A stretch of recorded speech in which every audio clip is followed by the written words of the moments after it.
All right. Welcome to Faith Formation, and thank you for coming this evening. I hope that the Zoom option made it really easy for some of you guys to join us after kids are in bed. When you come on the 13th in person, we'll have some forms for you to complete that you missed out on tonight, but it's not a bad thing to miss out on a few forms. I am joined by my youngest daughter, Julia, on my lap. So I'm hoping that she's pretty nice for us today. But if you hear baby sounds or rattle sounds, that's what you're hearing. I am the director of Children's Faith Formation here at Immaculate Heart of Mary. I was baptized and fully sacramentalized at Immaculate Heart of Mary. So I've been a lifelong parishioner since I was a child going through Children's Faith Formation. And I've been a volunteer in the program.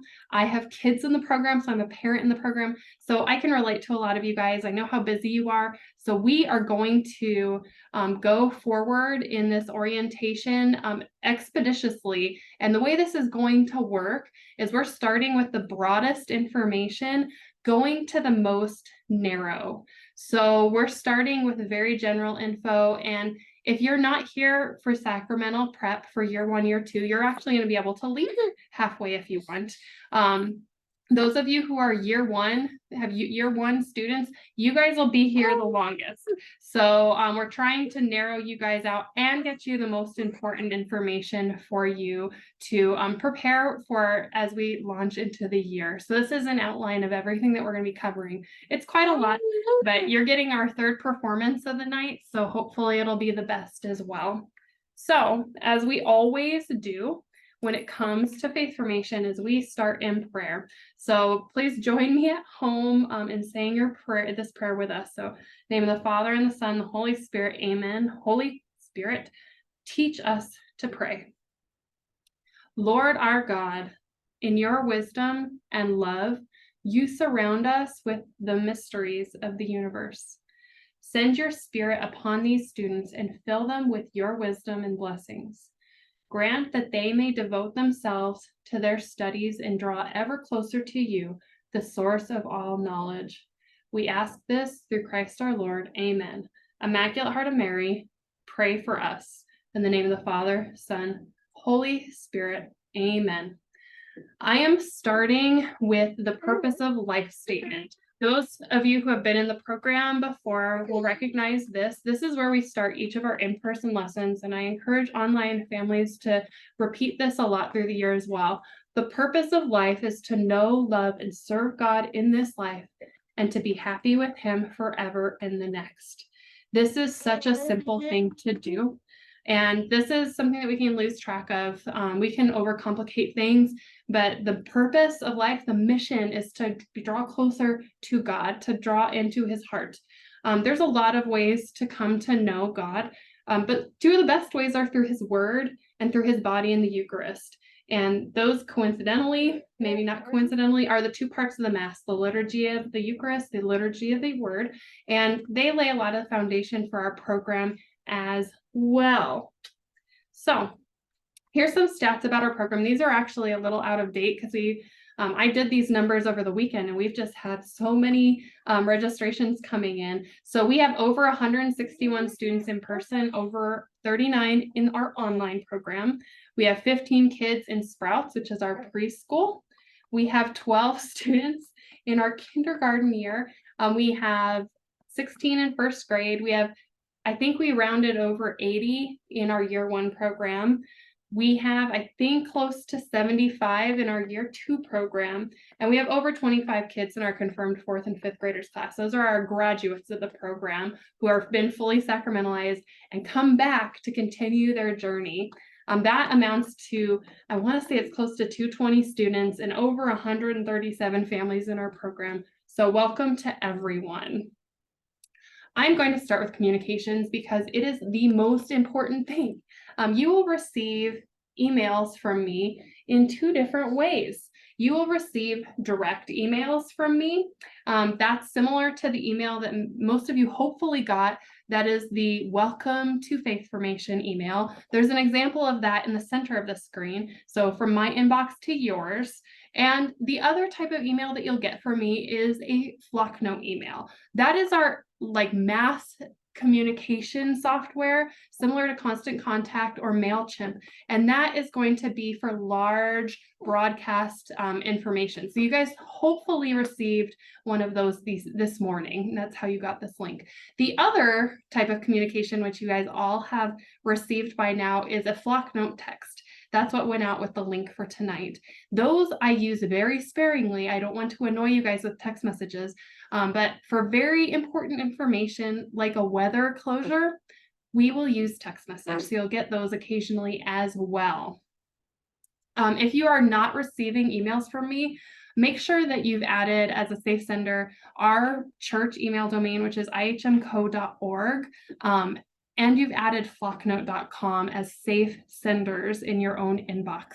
And if you still are not getting emails from me, always reach out to check and make sure everything's going well on my end, because communication is crucial in our program.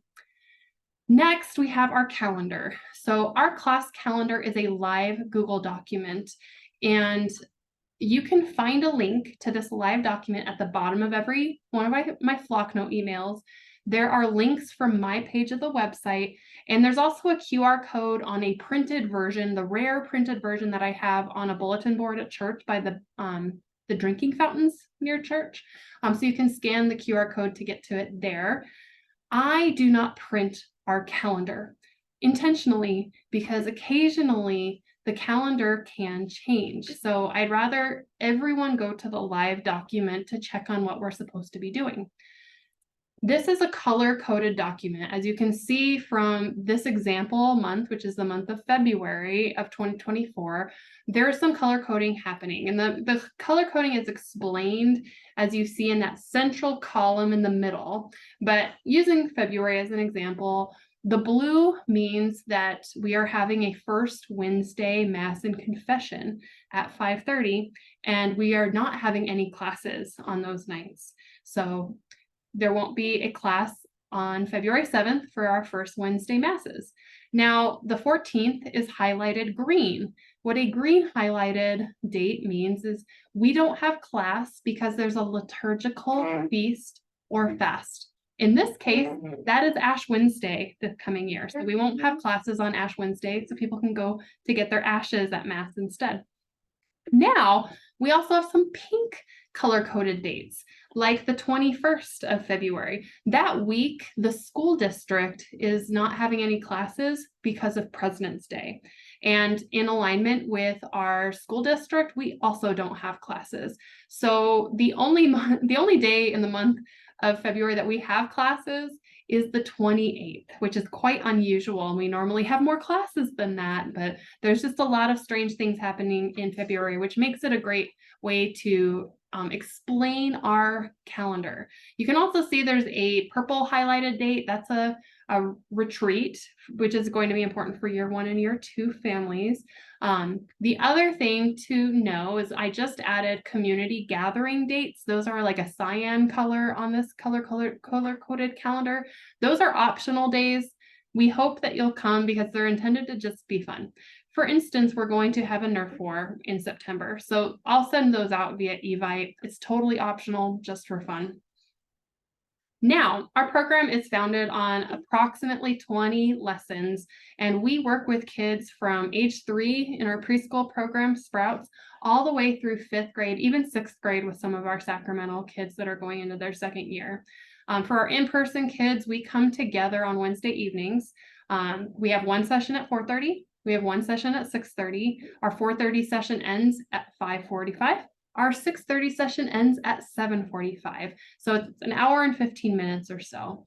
Our online students, they complete work at their own pace. So they don't have to meet with a teacher on Zoom or anything at a particular time. We have an online module I'll get into later, but they can do lessons when it makes sense for their family. Now, for those who are coming in person, drop off is as easy as 1, 2, 3. 1, you're going to walk your kiddos into the parish center. You have to walk them in. And then 2, you have to initial the clipboard with the teaching teams for your sign-in. You're kind of checking your kid into us. And then afterward, there's going to be a QR code posted with announcements so that you can stay informed. So 1, 2, 3, it's easy as that for getting the kids dropped off for their lessons in person. Now, while you are waiting that hour and 15 minutes, here's some things that you can do while you wait. You can hang out in the parish center. That's Cabrini Hall. It's where drop-off will typically take place. We have free Wi-Fi. It's climate controlled. There's some nearby couches. So it's a comfortable place to hang out. We are also going to have adult formation opportunities happening concurrent with classes that we hope that you'll take advantage of this year. You can also consider walking down the hall and visiting church, going to our perpetual adoration chapel to spend some time with God. Those are all really great things to do at that time. You can also dash to grab your groceries. We have a neighborhood Walmart nearby. You could do a parent pickup swap where dad drops the kids and goes home and starts dinner, and then mom grabs the kids on the way home. You know, women can dream about dad picking up dinner or doing dinner occasionally, or the vice versa of that. And picking up is also as easy as 1, 2, 3. You will come, maybe arrive a few minutes before 5:45 or 7:45, and you will form a line to pick up your kiddo at their class stanchion. The parent at the front gets to sign out their kid first. So you will initial on the clipboard to check your child out from us, and then you can travel home safely. It does get dark in the winter pretty early, so just be careful as you leave. But again, it's as easy as 1, 2, 3. Now, this year, those of you who have been in the program before, this is new for you.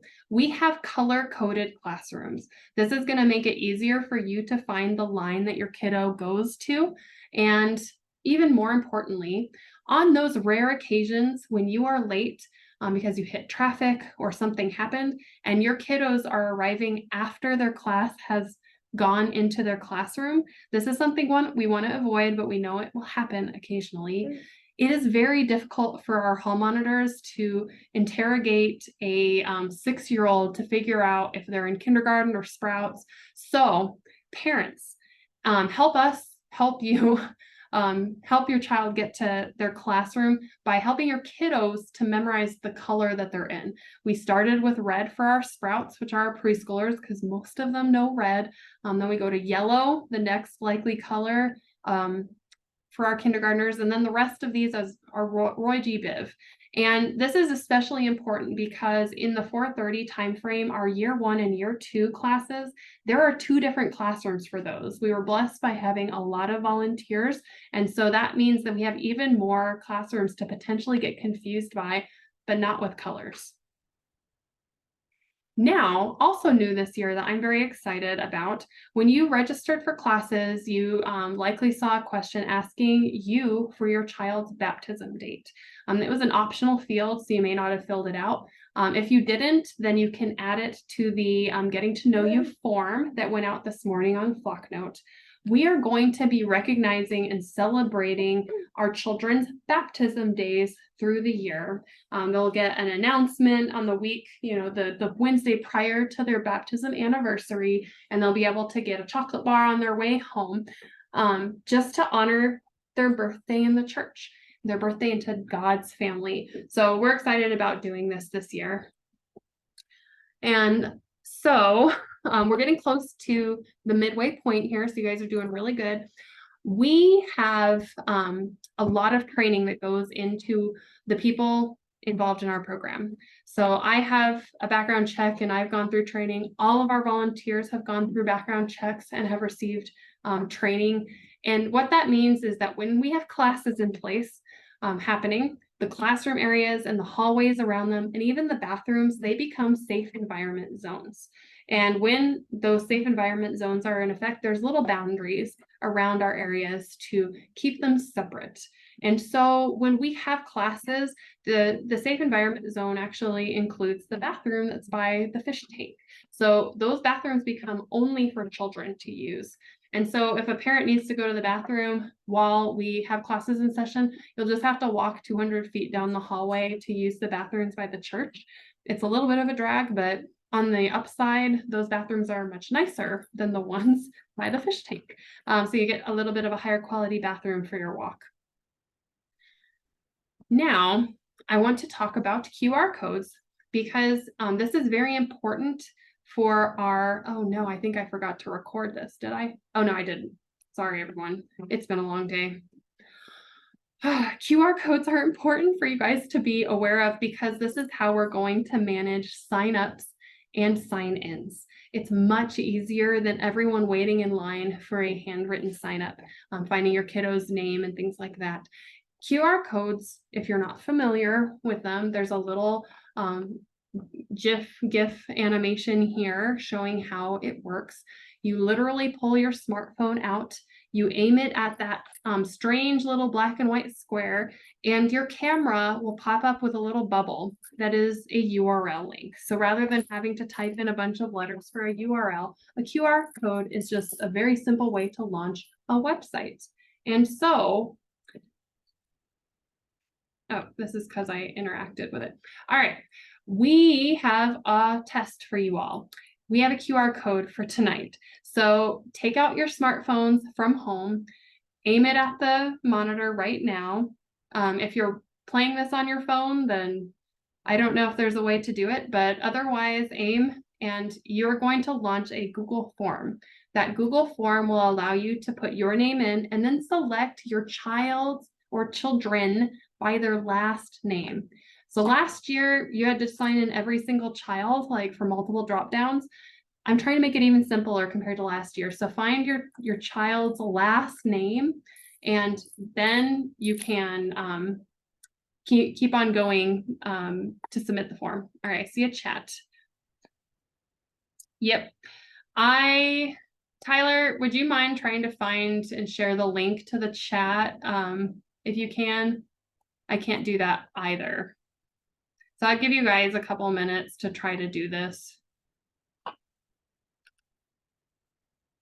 But this is an important way of getting information for our program.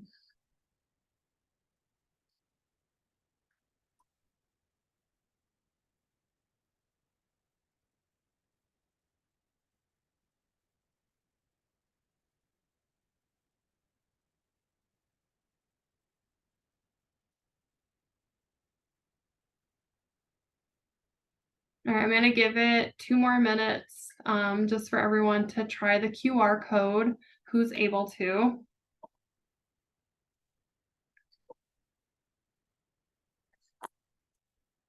Oh, so Christy is adding a tip about using screenshot to put this link together, and Tyler just shared the actual link. So if you're on your phone, you can't use your camera right now, you can try the screenshot hack. That's new for me. It's always good to try new technology. Otherwise, just click on that Google Docs link.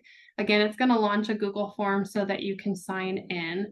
And if you are on your phone, you can always launch it and just fill it out later after we're done, since it's hard to do 2 different apps at the same time when it comes to Google or when it comes to Zoom.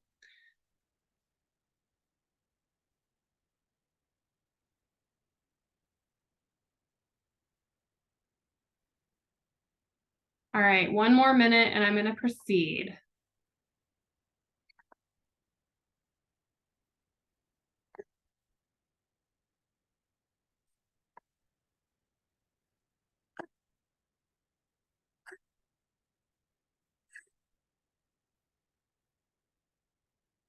All right, so that is the end of part 1.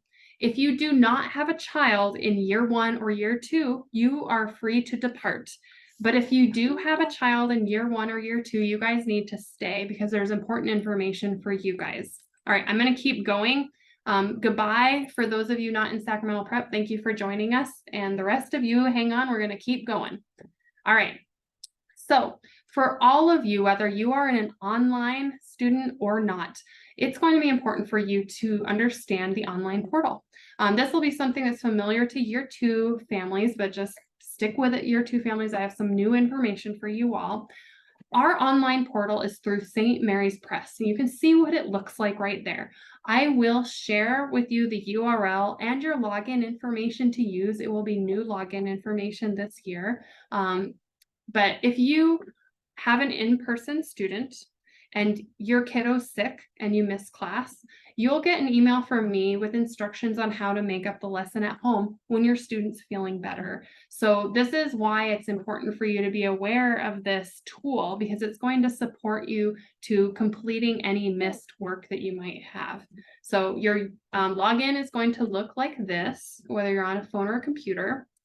And actually you should use it on a computer. It's kind of clunky on a phone. When you log in, you will see actually every curriculum that we have: reconciliation, Eucharist, and confirmation. It's simply the way the St. Mary's Press works. So if you're a year 1 family, you'll want to focus on the reconciliation and you can ignore the Eucharist and confirmation units. Vice versa. If you're a year 2 student, you can focus on Eucharist and confirmation and ignore reconciliation.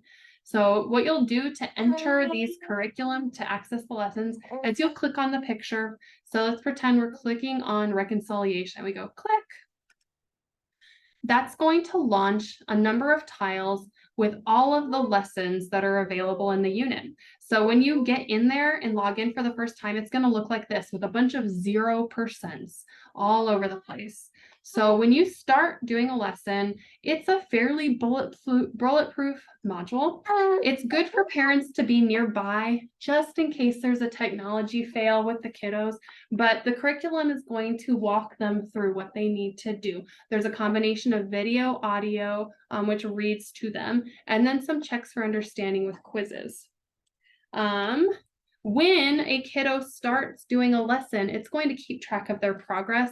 So you can see that chapter 1 jumped from 0% to 52%. What's nice is you could leave a lesson halfway and return to it later, and it will pick up exactly where you left off. But 52% is not complete. So if you see something like that, it means there's a little bit more work to do. When you're done with a lesson, you'll see a 100% with a green check mark. It's very obvious that it's complete. And I'll be able to see this too. And then for those who are in person, I'll be able to mark a lesson that you missed due to absence as complete at home. All right, I'm going to check my chat really quick. Okay. Yep. Sprouts, kinder, and first grade, and 4th and 5th grade exclusive parents, you guys can leave. All the rest of you guys who have year 1, year 2, you're hanging on. So speaking of year 1 and year 2 requirements, these are requirements for both of these groups to be aware of. And for those of you who have been in the program, there's some changes from last year. So our number 1 requirement is that children are expected to complete all lessons. That's where if you are in person and you miss a lesson, you'll have that information to complete the missed lesson at home using the online module. The other requirement is that children must attend some retreats with a parent, or in the case of the confirmation retreat, with their sponsor if possible. So those are the dates of our retreats. For the year 1 students, February 24th is all you need to think about. There's just 1 retreat for you guys next spring. For year 2, you guys have 2. You have a confirmation retreat on January 27th and a Eucharist retreat on April 27th. And the other requirement for all of you guys is you must provide requested records. For those of you in year 2, I've gotten a lot of your records because we start collection in year 1. I will follow up with all of you guys about any missing records, but just keep that in mind. You might need to track down a baptism record potentially. 2 new, slightly changed requirements this year. Instead of having family nights, we are replacing those family nights with a combination of things. There is a requirement to attend Mass on our first Wednesday Mass nights. I'm going to have a little bit more about that in a slide. And then parents are also required to do some adult programs now instead of doing the family nights. So Tyler's going to provide a little bit more information about that shortly. Oh, sorry, everyone. So our Wednesday Mass attendance requirement, on that first Wednesday of each month, we're going to have that first Wednesday Mass. That's going to start on October 4th. There's a minimum of attending 3. There'll be a QR code for signing in for your attendance. We want you to attend as a family, And the masses are going to be at 5:30, so splitting the difference between 4:30 and 6:30. And it's, not going to be as long as a Sunday mass usually, because daily masses are just shorter. It'll be more catechetical in nature for kids, knowing that there's going to be a lot of kiddos in attendance. So it might be more informative than like a regular Sunday mass.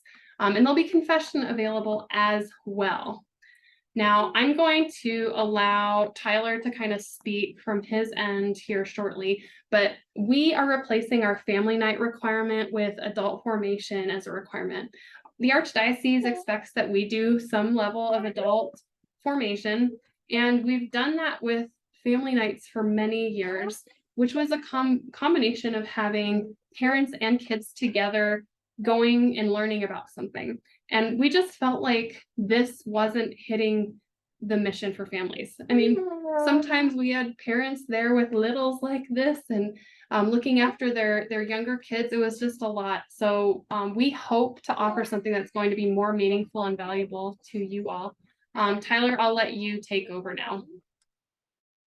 Thanks. So first, for those who don't know who I am, my name is Tyler Everly. I am the Director of Adult Faith Formation here at the parish. Although I've been working in parish ministry for the past 11 years, most in youth ministry, I've been here at the parish now for 2 months, and I'm excited to be here because this is my home parish. I've lived 3 minutes from here for the past 7 years, and to be able to work at my home parish is a great joy. And I really feel like it was the Holy Spirit working and God guiding me here for a particular reason, and it really is to serve you, the parents, and to care for you, and not just in like, oh, here, let's have a Bible study here, let me talk to you, give you a bunch of information, but to really try to help you encounter your faith and God in a deeper way as well. So why do we even have adult faith formation requirements for those of you who have kids going through the sacramental prep years? It's because, I mean, like Kit said earlier, like it's not just about a checklist. It's not just about getting a bunch of information. It's about something deeper. And so we're asking you this year to participate in 6 what I'm going to call encounters, sessions of an encounter program throughout the year. And so what that entails, I'll get to in a little bit more, but yeah, so your requirement is 6 sessions of some sort of encounter program that we're going to provide for you during the year.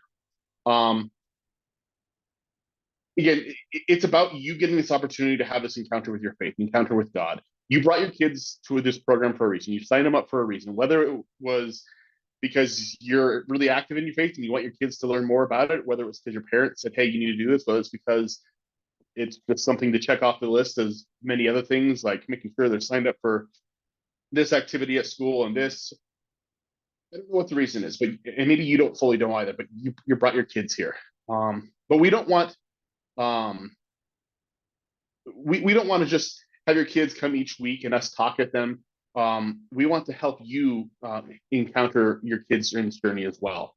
And so this first quote on the screen, it says, faith grows when it is lived and shaped by love. That is why our families, our homes, are true domestic churches. They are the right place for faith to become life and life to grow in faith. We can teach your kids all sorts of things every week. They can come learn all wonderful things, do different activities every week they come, and it might be great, and hopefully they get a lot out of that, and that's our intention, is to get a lot out of it. But if you as a family are doing something together, if you are showing your kids that the faith is important, it's not just, oh, I got sacraments done, I'm graduated, I'm done. The faith grows even more. The faith becomes life, and that life grows even more, as Pope Francis says. The Pope Francis and the previous popes, all the way past the past 60 or so years, the church has said that the family is a domestic church, is a little church in itself. And so we want to help you as a family really let that little domestic church come alive in your own homes.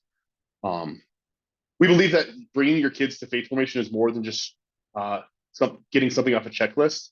Even if that's what you brought in here for the first place, we believe it's an opportunity to encounter the love of our Creator, of the Savior of the universe. And all of us here that are running the program, whether it be Kit or myself or any of the volunteers who are teaching your kids each week, we've all had some sort of an encounter with God that led us to believe that it's important to share our own faith. This quote from Pope Benedict. He says, being Christian is not the result of an ethical choice or a lofty idea, but the encounter with an event, a person, which gives life a new horizon and a decisive direction. We've each had this encounter with God. And our hope that it's not just we teach your kids a bunch of facts about the faith, about God, but to leave them to have some sort of encounter with Jesus, particularly as they prepare for sacraments. We don't want your kids just to have this encounter. We want you to be able to have that encounter with our Lord. Since I became a parent, I've come to understand and encounter God in a lot of different ways. God is I've come to understand who he is as a father through this. And we're hoping you have that opportunity to encounter God more in your own life. And so we're going to ask you to participate in these encounter programs throughout this year, and help you to grow deeper in your own faith and encounter him. Maybe for the first time, maybe for the 30th time, maybe who knows? I think we have an opportunity to encounter God in a new way each and every day. And so the two ways we're going to do it is we're going to have these encounter programs. One is the Chosen, and one is the Rescue Project. And these are just the two we're starting off the year with. We'll provide some more as the year goes on. There'll be emails that Kid will send out with other opportunities for you. The first one is the Chosen. Maybe you've heard about it. The Chosen is a TV series that is on the life. Ultimately, it focuses on the life of some of the disciples that Jesus calls to himself during his earthly life. And it's their encounter with him and them being chosen by him. And if you're like me, when you first heard about this, you're like, oh, great, another Christian TV show or another Christian TV or movie that's going to be cheesy and not going to really do much. And it's not going to be worth my time to really give much to it. That's what I thought. And then I had some friends like, hey, Tyler, you should really watch this. And I'm like, I don't know about that. And they kept encouraging me month after month, and I said, "Fine, I'll sit down and I'll watch it." And I watched it. I'm like, "That was actually really good." And I told my wife, and like, okay, the next night we watched the first episode again, and she watched it with me, and we ended up watching through the whole first season, and it's done well. It is a well put together TV show, and so we're going to offer this one as an opportunity for you to have an encounter. To come when you're dropping your kids off at class on Wednesday nights, whether it be the 4:30 or the 6:30 program, and then you can come to the parish hall, and we are going to watch episodes of the first season of The Chosen. And after we finish an episode, we're going to have a little discussion about it. Literally, we're requiring you to come sit in a room, watch a TV show, and talk about it for a little bit. It's simple. We're not trying to make this hard, the big hoop to jump through. So you'll have this opportunity on Wednesdays at 4:30 or 6:30, or if you can't for some reason make it on Wednesdays, you're dropping your kids off and then going grocery shopping or make dinner or whatever it might be.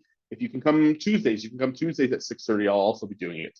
And those aren't going to start the first week of class. They're going to start the second week of classes. So it's September 19th for the Tuesday and September 20th for the Wednesday ones.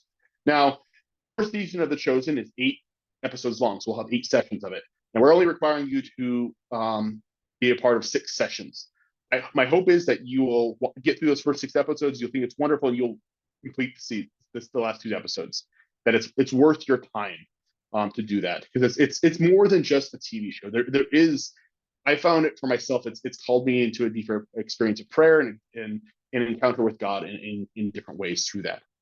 The other program that we're going to have available here at the start of the year is going to be called the Rescue Project, and that's going to be on Saturday mornings from 9:45 to 11:45.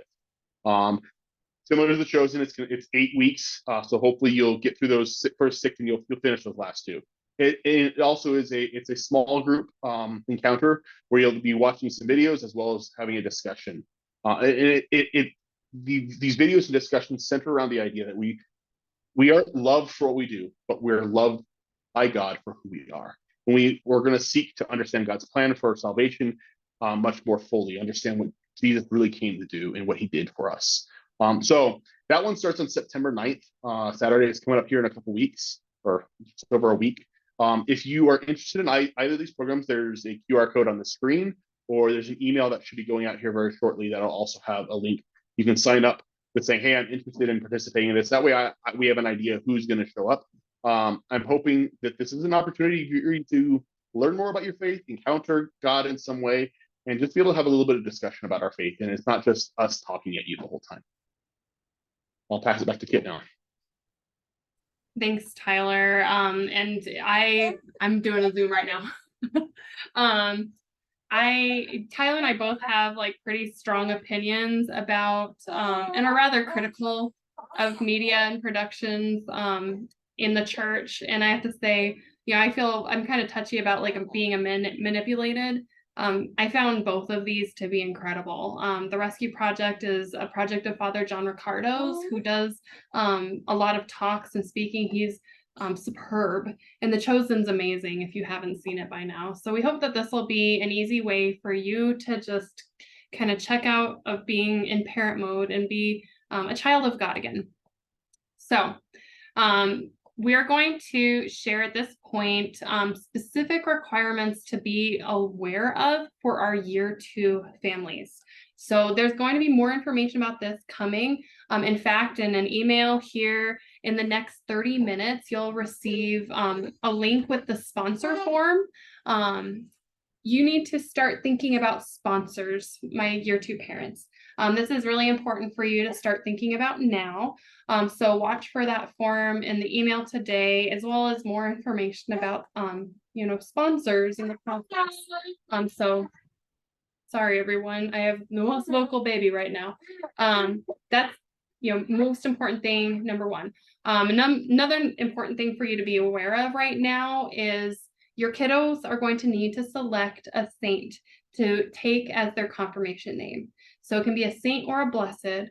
And it's good to start now because by January, we'd like them to have selected their names because they're going to be working on a saint poster project. You will get details about that in January, so don't worry about a saint poster project quite yet. This is an example of one, and there was a number in the narthex this May, if you were around the church. On a couple of weekends, we have those on display during masses. The poster project is intended as a way for them to get to know their saint a little more deeply. Finally, for year 2 families, for you to be aware of, we are going to have student family interviews at the end of this year. So you and your child will sit down with their teacher or with me if you're an online student, and we're going to interview them and ask them kind of questions about what they learned. And this was a great experience this last year. I will be sending you a study guide so that you can do a refresher with your child. I think it was a great process for kids to get just a little bit nervous about this and then do a great job and get so affirmed in everything that they've learned right before they're about to be confirmed. So those are 3 things for you to be aware of and to have on the radar when it comes to you year 2 families. So something else for you to be aware of is we have confirmation mass dates. If you have an RCIC student in year 2, your child will be baptized, confirmed, and receive First Communion at the Easter Vigil, and that's going to be Saturday, March 30th this year. For the rest of you guys who have already had baptized kiddos, your confirmation masses will be May 19th or May 26th. There will be an email in September with that initial assignment, and the assignment of which mass you're on is a little random. But we picked Memorial Day weekend as one of our 2 weekends because we know some of you might have sponsors traveling in from out of state or out of the area, or you might have family that want to come to attend the confirmation mass, and doing maybe the Memorial Day weekend, the Memorial Day service will be a good time to give some buffer room for travel time. But when you get the email and the assignment, say you have a cruise planned starting Memorial Day and your kiddos assigned to May 26th, you just email me and say, hey, Kit, we want to swap to May 19th, and I'll make that swap happen. So that's the way it's going to work, but you can already start thinking about these dates on your calendar. I'm excited to have them. Those May 19th and May 26th, they're Sunday at the 12:30 mass. So there's plenty of time to celebrate afterward. It's not really late in the evening or anything. The kids can get to bed on time to make it to almost the end of school later in May. Are there year 2 questions in the chat? I'm going to see. All right, it looks like Tyler's doing a little bit of work answering chats. If you want to unmute yourself and ask a question, feel free to do so. Just remember to mute yourself when we're done conversing. All right, I have a question for your okay. two. Cool. So for the sponsors, can they be like out of state sponsors? How would that work? Would they have to be here for certain events, activities? If you want an out-of-state sponsor, that is perfectly fine. We'd love your sponsor to be here for the confirmation mass. They don't need to necessarily be here for anything else. We're gonna assume that you're picking people who, you know, are going to be good sponsors, and we're not worried about giving them any kind of education or hurdles in that particular way. So, travel here for the confirmation mass is ideal. Now, we had a family in a situation last year where they had sponsors who were in another country and could not travel here. That is, it's not ideal, but it's permitted. And in that case, if your sponsor cannot be here to be present for the confirmation mass, someone else stands in their place as a proxy to them. And they stand in the place of the sponsor, but the sponsor remains your sponsor that you've selected. But yeah, they don't need to come into town or fly into town for anything prior to the confirmation mass. And again, it's great. It's ideal if they can be here for the confirmation mass. I think it's really important for the kids for them to be here in person, but occasionally it's not possible. Okay, so it's not required for them to be here for the retreats or anything. No, yeah, if they're not local, don't have them fly in. It's not worth their time for that. But if they are local, we would love to have the sponsors come for the confirmation retreat, particularly, which is in January. But if they're not local, yeah, don't worry about having them come into town. Okay, thank you. You're welcome. Any other questions? Is it just one sponsor or two? That's a great question.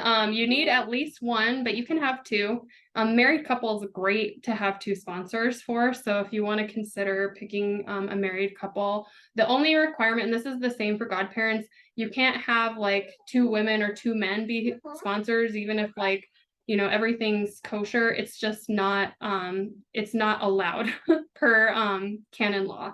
So that's the only thing. You can have one sponsor, or you can have two that are a man and a woman. Married couples ideal. Thank you. You're welcome. All right, I'll give it another few seconds for any other questions.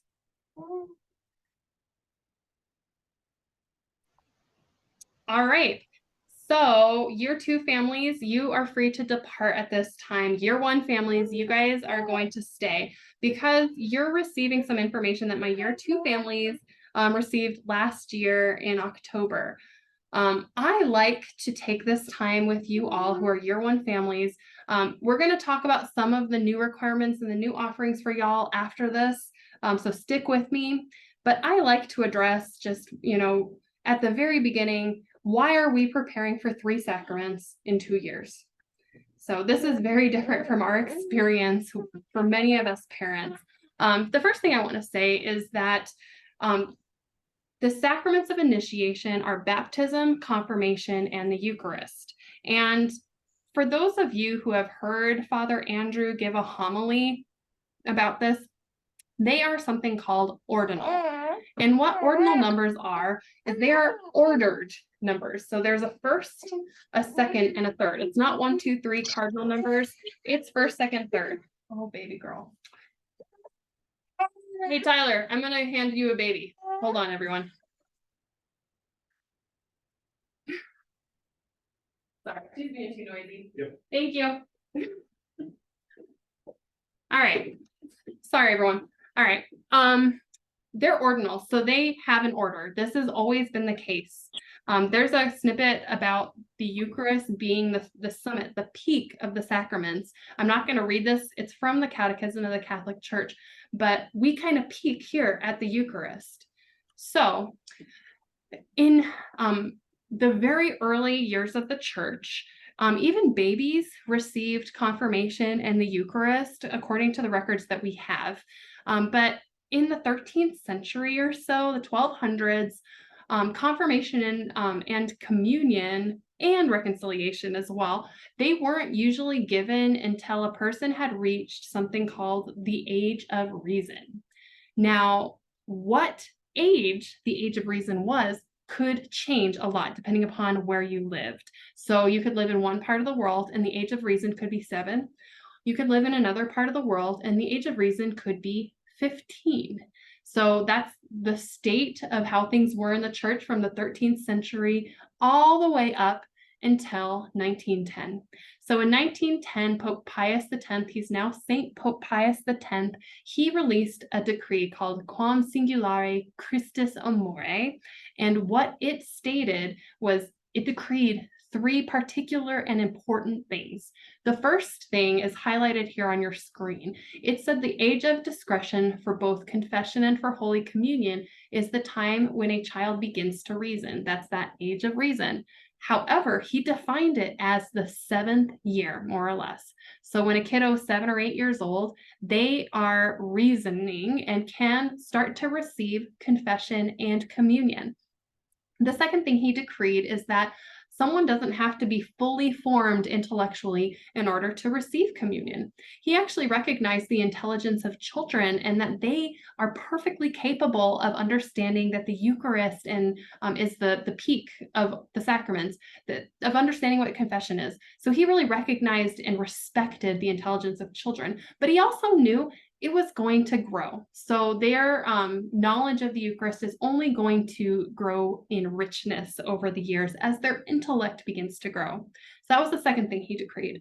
The third thing he decreed, and this is important, is that when a child receives their first reconciliation and first communion, it is up to parents and pastors to ensure that that child continues to avail themselves of those sacraments, that there's a partnership that's in place. Those kiddos can't get themselves to church. They need a partnership between parents and the pastor in order to do so. So in effect, you can see actually a little snippet of Quam Singulare Christus Amore, which means how special is Christ's love. This lowered the age of first communion and first reconciliation to about 7 or 8 years old. Now, St. Pope Pius X did not address confirmation. And so at least in the United States, confirmation stayed at the age that was according to local customs. So in the United States, that's about 15 years old. This broke that ordinal order. So we went from first, second, third to first, third, second for, about a little over 100 years. So when that happened, people started to try to rationalize, why is confirmation here floating out nebulous in its own little place? So we started to rationalize that confirmation must mean that you're becoming an adult in your faith. It must mean that you're making an adult commitment to the faith. It must mean that you're choosing to be Catholic, or it's your Catholic graduation. Those are all the things that we started to apply. Speaking from experience, when I was confirmed, when I was a high schooler, I received my confirmation really late on a Tuesday evening, came to one final class, and at that final class, someone came and said, you guys are adults in the faith now, so you can be an usher, you can be a lector, you can distribute communion, you're an adult, pat on the head, here's your graduation certificate, off you go. And so it became connected for me at that time with a lot of other coming of age things that were going on, connected to, getting my driver's license, to graduating high school and going off in the world. So you're hitting this idea, this mentality that's like peak experience, and we are just going to plateau from here on out.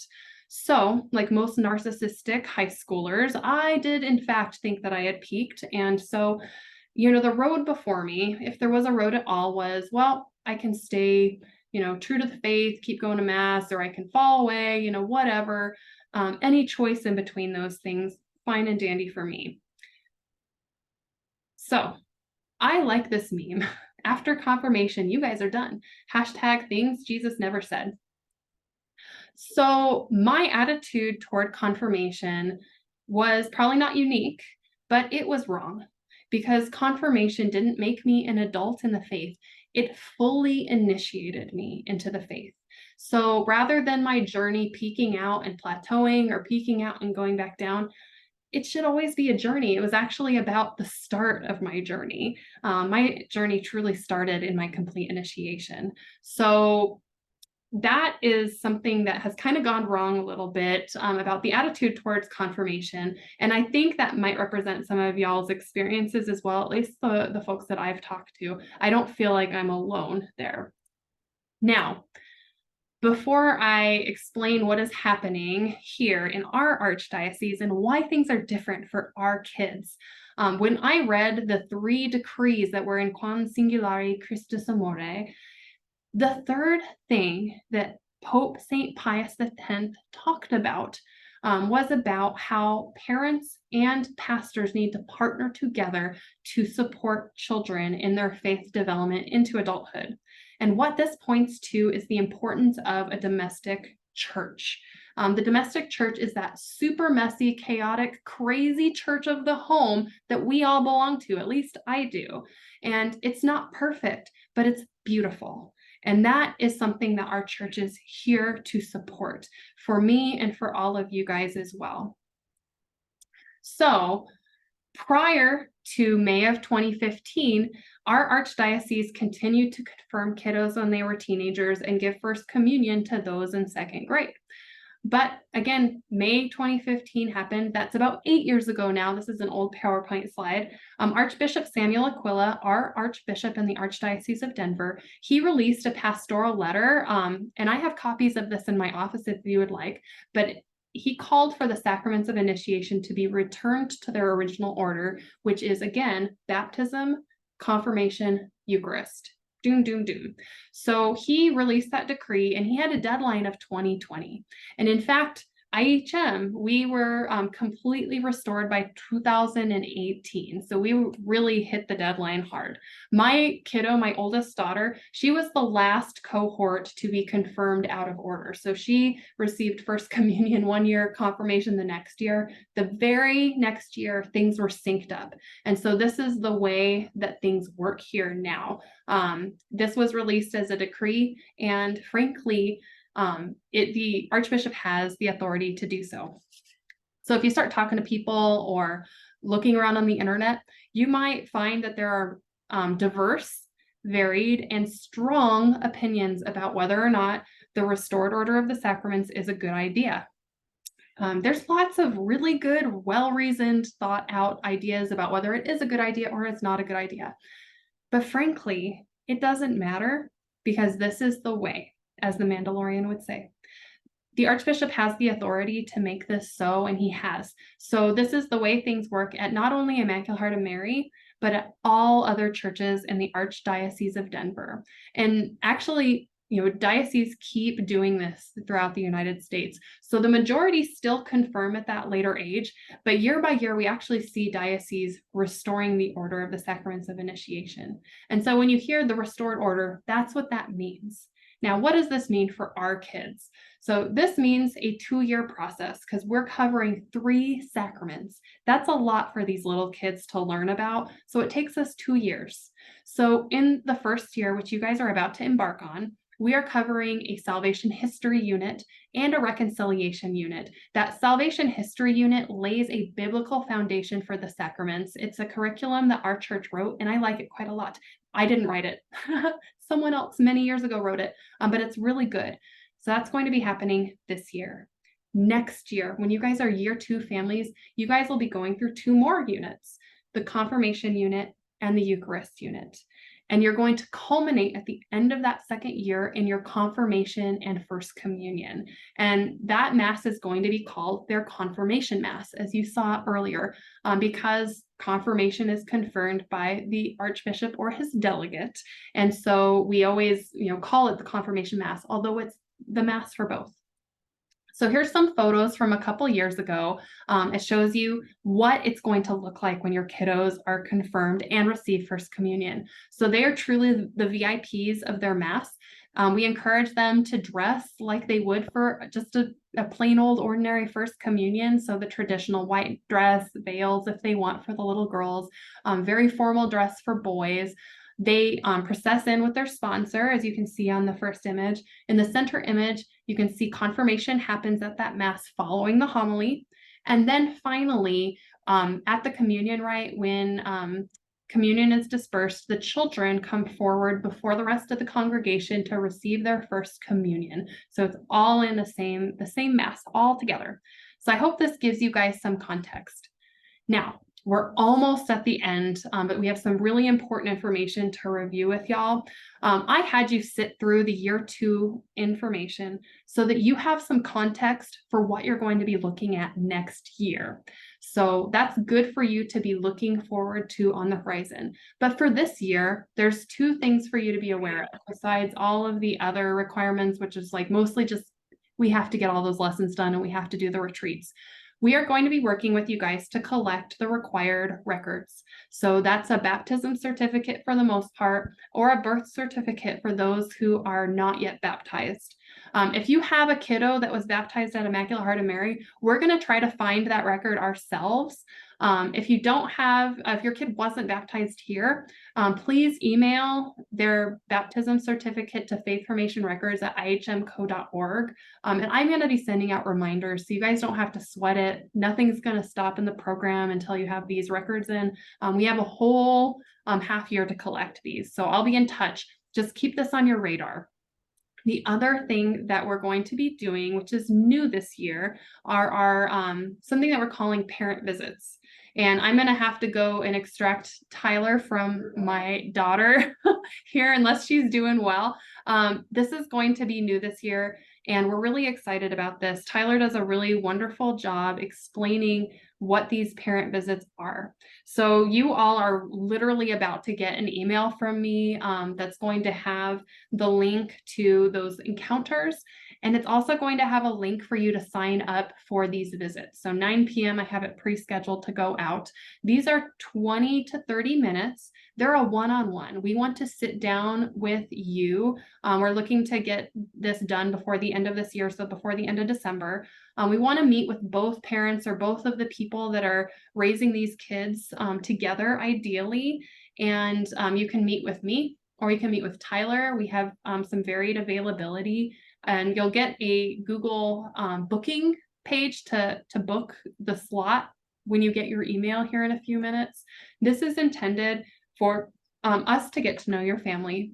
And this is also a check-in with you on how we can support you and your family. So Tyler, are you at a good place? You can do a little bit of talking? Yeah.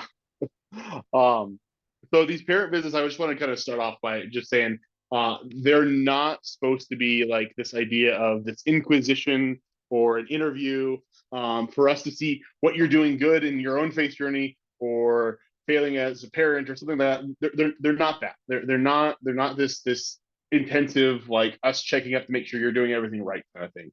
In fact, they're completely the opposite. We spent the past hour talking at you, and your kids come every Wednesday night and interact with their teachers, but there's a lot of teaching and talking towards them and everything.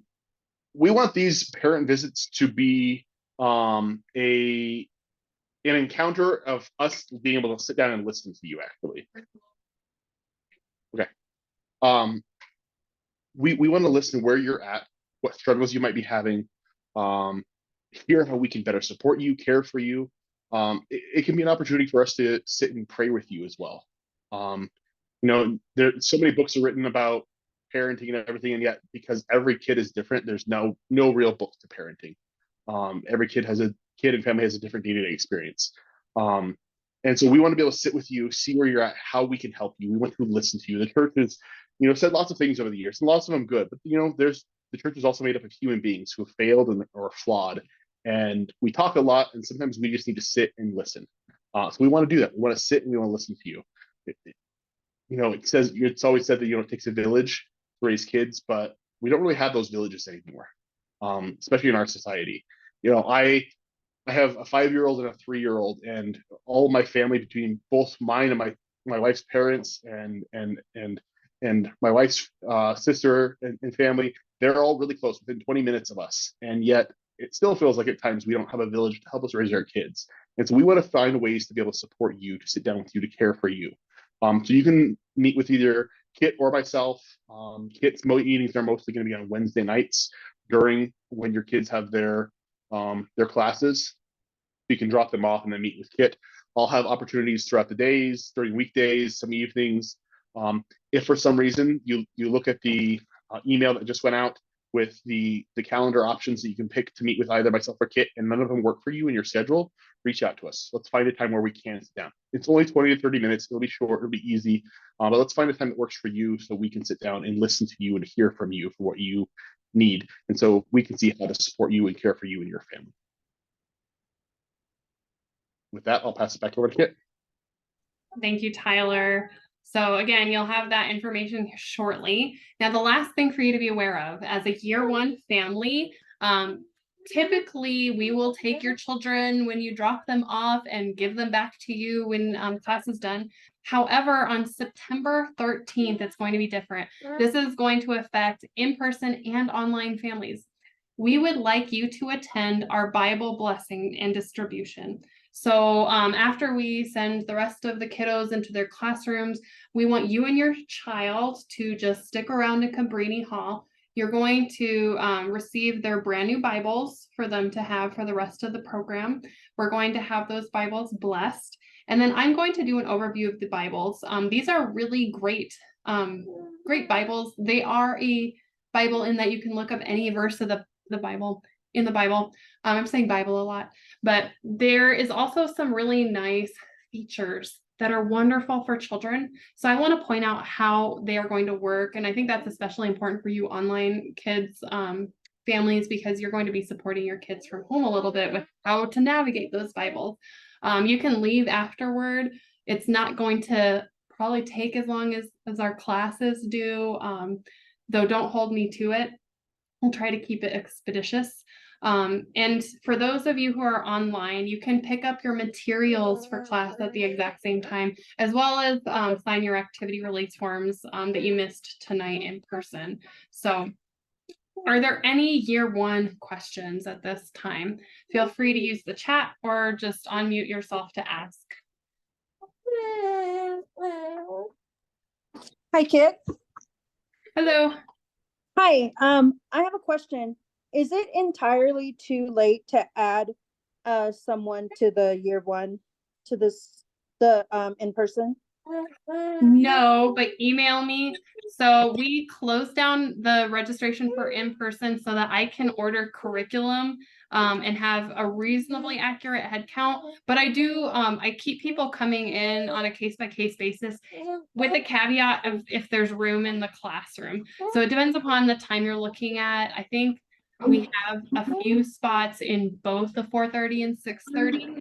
So just send me an email and maybe copy the person that you want to get in, and I can give the direct link for registering. So yeah, we try to really get as many people to register before today so they can participate in the orientation and things like that. But I know that life happens too. So we want to work with families, and we know that for some, the in-person experience is just going to be a lot more fruitful than online. But yeah, so just send me an email. Okay, perfect. Thank you. You're welcome. All right, any other questions? All right, I'm going to take that as a no. You can always send me a direct email, kits@ihmco.org. Thank you so much for being online tonight. We are so happy to have your family in our program, and take care, sleep well. Goodbye. Thank you. You're welcome.